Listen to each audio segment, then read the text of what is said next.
nous avons pu constater malheureusement l'épreuve que traversent nos frères en Palestine avec Al-Quds que l'on veut leur confisquer. Alors chers fidèles, si tu traverses une difficulté, si tu traverses une épreuve, si tu te sens triste, tu te sens désespéré, tu sens que tu n'avances plus dans ta vie, écoute attentivement. Il nous est tous arrivé dans le désespoir de dire mais pourquoi est-ce que Dieu m'éprouve par cela? De la même manière, et c'est étroitement lié, celui qui réussit son mariage, c'est celui qui vit avec la philosophie suivante.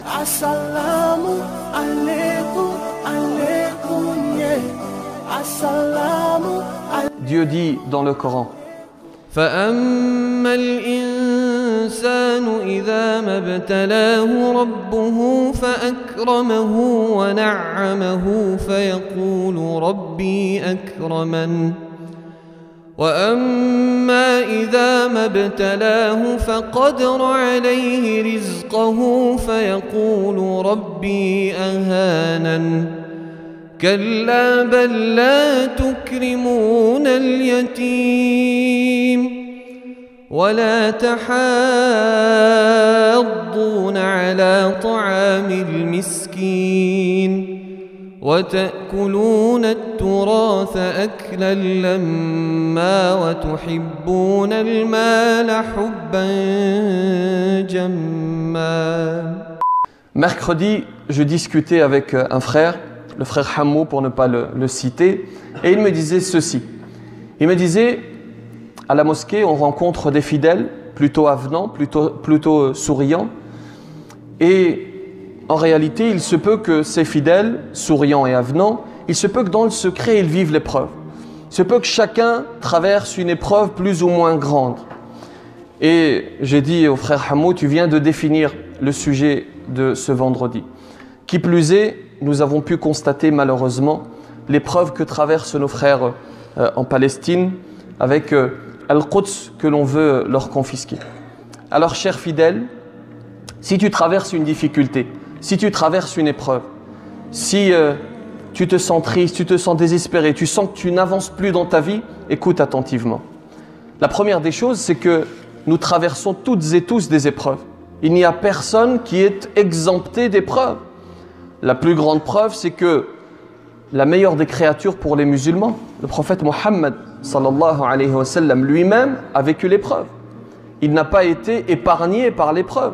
Alors si le prophète lui-même a vécu l'épreuve, a fortiori, à plus forte raison, toi et moi, nous allons vivre l'épreuve.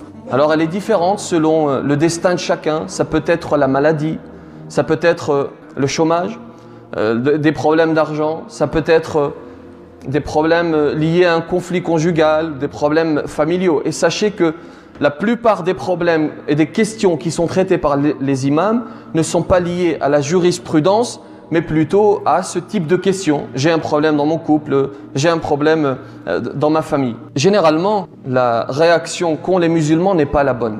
Lorsqu'ils sont touchés par une épreuve, d'abord ils se mettent à désespérer de la miséricorde de Dieu. Et ensuite, ils vont trouver un bouc émissaire. Ensuite, ils vont se délester de cette épreuve et vont accuser quelqu'un d'autre. Et vont dire tout de suite, cher imam, fais-moi une ruqya, je suis possédé par un djinn. Ils vont tout de suite, et je dis souvent, le djinn a bon dos.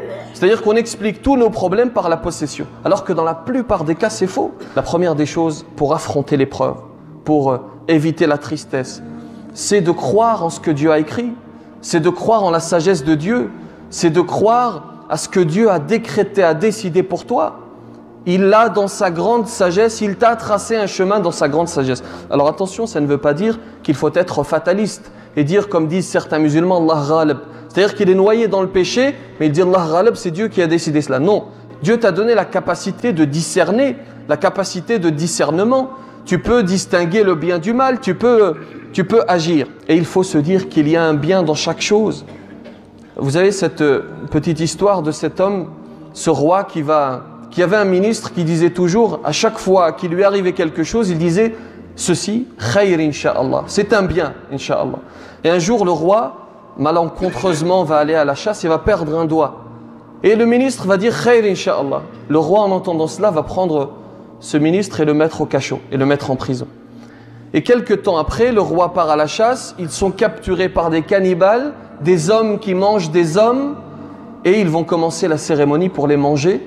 Puis, tout d'un coup, ils vont arrêter la cérémonie, constater que le roi, il manque un doigt au roi, et ils vont dire nous ne pouvons continuer parce qu'il nous faut des corps intacts. Notre cérémonie et nos traditions exigent que les corps soient intacts. Et ils vont relâcher le roi qui va aller tout de suite relâcher le ministre et qui a compris ce khayr, incha'Allah. Dieu te dit dans le Coran وَعَسَى أَن تَكْرَهُ شَيْئًا وَهُوَ خَيْرٌ لَكُمْ.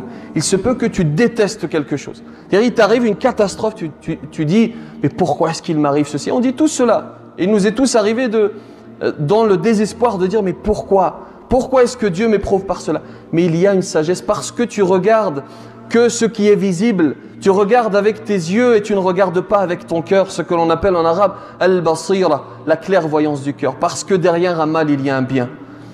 Et lorsque tu es touché sur le coup, ça te fait mal. Mais si tu prends un petit peu de recul et que tu fais confiance en Dieu, que tu relèves la tête, que tu gardes le moral, que tu affrontes ton épreuve, eh bien, tu verras le bien.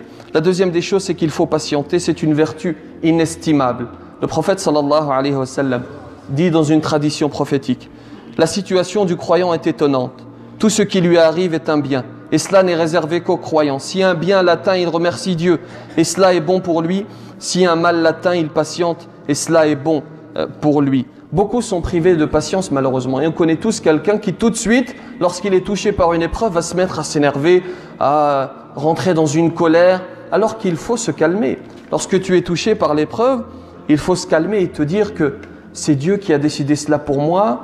Et si je patiente, alors Dieu me récompensera. Et c'est ainsi que la vie est faite. La vie est faite d'épreuves, ce n'est pas un long fleuve tranquille. La vie est faite de difficultés. Et c'est ainsi que tu chemines vers le paradis. Tu crois, et je dis souvent cette phrase, tu crois que Dieu te déroule le tapis rouge pour entrer au paradis?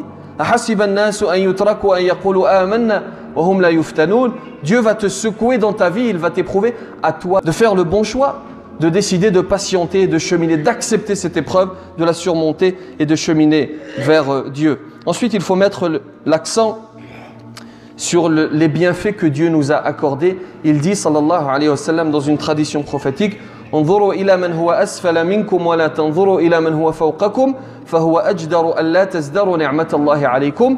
Regardez celui qui est en dessous de vous et ne regardez pas celui qui est au-dessus de vous, afin de ne pas réduire les bienfaits de Dieu sur vous. C'est-à-dire que j'ai de l'ambition dans ma vie, c'est-à-dire que je veux accéder aux postes les plus hauts, pas de problème. Cependant, je suis conscient de ce que Dieu m'a donné.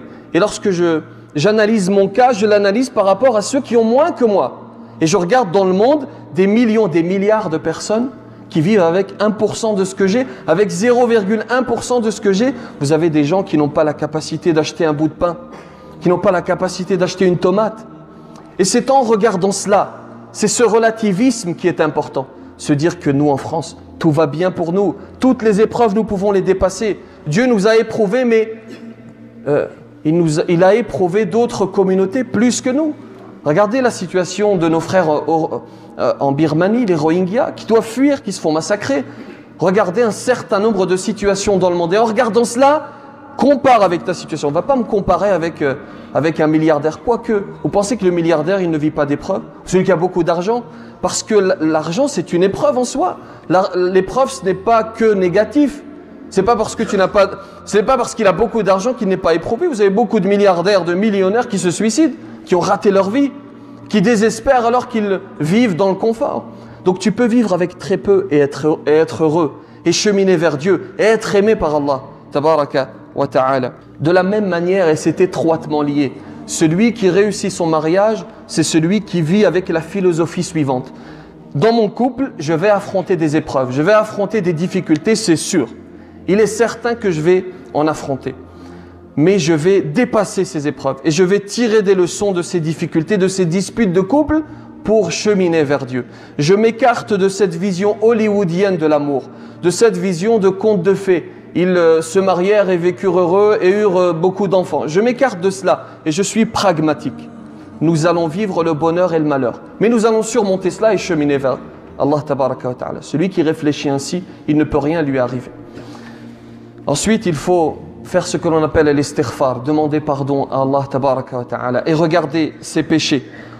Et on a souvent cette tendance à rejeter la faute sur quelqu'un d'autre. On l'a dit tout à l'heure, soit on rejette sur un djinn en disant c'est bon, je suis possédé, c'est à cause de cela, soit sur quelqu'un d'autre. Il faut s'accuser soi-même. C'est ce que Dieu dit dans le Coran. وَمَا أَصَابَكُم مِّن مُّصِيبَةٍ فَبِمَا كَسَبَتْ أَيْدِيكُم. Et à chaque fois qu'une catastrophe vous atteint, elle est de votre fait. Et il faut très rapidement faire la distinction entre la punition et l'épreuve. Les savants disent ceci pour distinguer. Lorsqu'il t'arrive une catastrophe, est-ce que je suis puni ou est-ce que c'est une épreuve? Voici comment tu distingues les choses. Si tu es dans un moment où tu chemines vers Dieu, tu es dans un moment où tu es dans la spiritualité, tu fais tes prières, tu es connecté avec Allah tabaraka wa ta'ala. S'il t'arrive une catastrophe, eh bien c'est une épreuve. Par contre, si tu es dans un chemin, un moment où tu es sur un chemin sinueux, où tu pêches beaucoup, tu as oublié la prière. S'il t'arrive une catastrophe, c'est une punition de Dieu. Mais les deux sont positifs. L'épreuve te permet de t'approcher de Dieu et la punition te permet de te rappeler de Dieu. La punition, Dieu te punit pour te dire attention, je te punis ici-bas et tu n'as plus de péché. En te punissant, il ne te punira pas le jour du jugement, mais reviens sur le chemin. Ensuite, il faut revenir à Dieu, faire l'istighfar, se repentir. Vous savez, il y a des gens qui sont blessés lorsqu'on leur dit mon frère, ittaqillah, mon frère revient vers Dieu. Il te dit mais pour qui tu te prends? Tu es mieux que le prophète sallallahu alayhi wa sallam, à qui Dieu a dit dans le Coran ya ayyuhan nabiyyu ittaqillah. Tu es meilleur que lui? Ne pensez pas qu'il y a des gens parfaits sur terre. Nous sommes tous des pécheurs. Et lorsqu'un frère te dit ittaqillah, c'est pour ton bien, comme Dieu l'a dit au prophète sallallahu alayhi wa sallam. Le prophète lui-même dit dans une tradition prophétique, je revenais à Dieu plus de 100 fois par jour. Alors à toi de t'inspirer de la meilleure des créatures. Que Dieu nous facilite, que Dieu accepte notre patience. Assalamu alaikum, alaikum, yeah. Assalamu alaikum.